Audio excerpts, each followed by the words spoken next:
Kita semua pasti pernah mikirin ini kan, soal ngontrol berat badan. Tapi, tahu nggak sih, ini tuh bukan cuma tren kesehatan zaman sekarang loh. Ini adalah obrolan tentang kesehatan yang udah ada dari ribuan tahun lalu. Yuk kita coba bedah bareng-bareng. Coba lihat kutipan ini. Kaget kan? Ini bukan dari artikel kesehatan modern loh, tapi dari Hippocrates, bapak kedokteran, sekitar 2500 tahun yang lalu.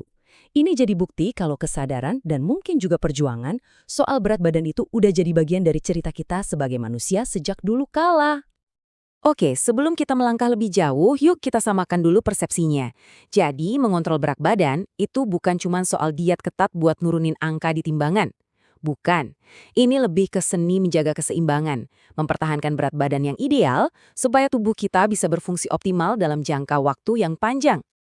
Terus kenapa sih ini penting banget? Kenapa kita harus peduli? Coba deh bayangin, tubuh Anda itu harus bawa ransel super berat yang isinya batu setiap saat. Waktu tidur, jalan, bahkan pas lagi duduk santai. Nah, itulah analogi paling gampang dari bahaya kelebihan berat badan. Sebuah beban konstan yang nggak pernah bisa kita lepasin. Ransel berisi batu yang tadi kita bayangin. Nah, inilah isinya. Semuanya berawal dari satu hal yang kelihatannya sepele, kelebihan kalori yang berubah jadi lemak. Tapi efeknya itu kayak domino. Lemak ekstra itu neken organ-organ vital kita. Jantung, ginjal, hati, dan maksa mereka kerja lembur 24 jam.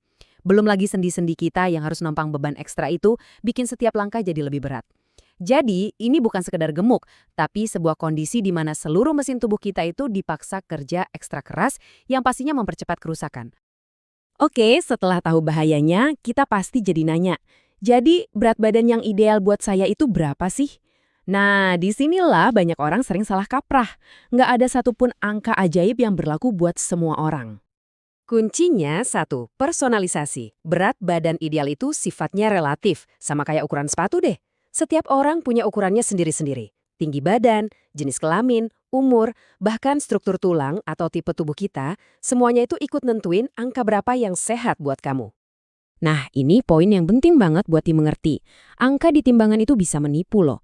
Contohnya, seorang atlet dengan otot yang padat bisa jadi jauh lebih berat daripada orang lain dengan ukuran tubuh yang sama, tapi komposisi lemaknya lebih tinggi. Jadi, fokusnya itu bukan semata-mata di berat, tapi lebih ke komposisi tubuh. Apa sih yang ngebangun berat badan kita itu? Sekarang kita masuk ke bahan bakarnya nih. Gimana sih cara tubuh kita dapat energi, dan gimana energi itu diukur? Jawabannya ada di satu kata yang sering banget kita dengar, kalori. Setiap hal yang kita lakuin, dari sekedar napas sampai lari maraton, itu butuh bahan bakar ini. Coba deh, kita lihat perbedaan yang drastis ini. Ini bukan soal pekerjaan mana yang lebih baik ya, tapi ini gambaran yang pas banget tentang gimana gaya hidup kita nentuin kebutuhan energi. Seorang tukang bangunan itu membakar bahan bakarnya seharian penuh, sementara pekerja kantoran cenderung menyimpannya. Kebutuhan kalori mereka bedanya bisa lebih dari 2 kali lipat.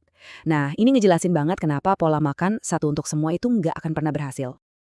Oke, kita udah paham kenapanya ini penting dan apa targetnya. Sekarang kita masuk ke bagian yang paling praktis. Gimana caranya? Yuk, kita lihat langkah-langkah konkret yang bisa kita terapkan. Bukan sebagai siksaan, tapi sebagai kebiasaan baru yang lebih sehat. 4 poin pertama ini fokusnya ke mindful eating dan aktivitas fisik. Batasi porsi bukan berarti harus kelaparan ya, tapi lebih ke memilih kualitas daripada kuantitas. Terus, jangan paksain ngabisin makanan karena sayang, coba deh dengerin sinyal kenyang dari tubuh. Stop ngemil tempat tujuan, yang seringnya cuma karena bosan, dan yang paling penting, bergerak. Nggak perlu langsung ke gym kok, cukup jalan kaki secara teratur aja. Ini perubahan-perubahan kecil yang dampaknya besar. Langkah selanjutnya adalah soal menciptakan ritme dan konsistensi. Coba deh makan teratur, jangan biarin tubuh kita kelaparan banget, karena itu biasanya malah memicu kita makan berlebih. Terus jangan pernah lewatkan sarapan, anggap aja itu sebagai modal energi buat memulai hari. Dan yang terakhir, penuhi piring kita dengan sayur dan buah-buahan yang kaya serat. Kuncinya itu keteraturan, bukan kesempurnaan sesaat. Setelah dengar semua teori ini, Anda mungkin jadi bertanya-tanya, gimana caranya saya bisa ngukur posisi saya sekarang dengan cepat? Nah, ada satu alat ukur sederhana yang bisa ngasih kita gambaran awal, namanya Indeks Massa Tubuh atau IMT. Tenang, rumusnya nggak rumit kok. Cukup ambil berat badan Anda dalam kilogram, terus dibagi dengan hasil kuadrat dari tinggi badan Anda dalam meter. Simpel kan? Ini cara cepat buat dapat angka yang bisa kita jadiin patokan awal.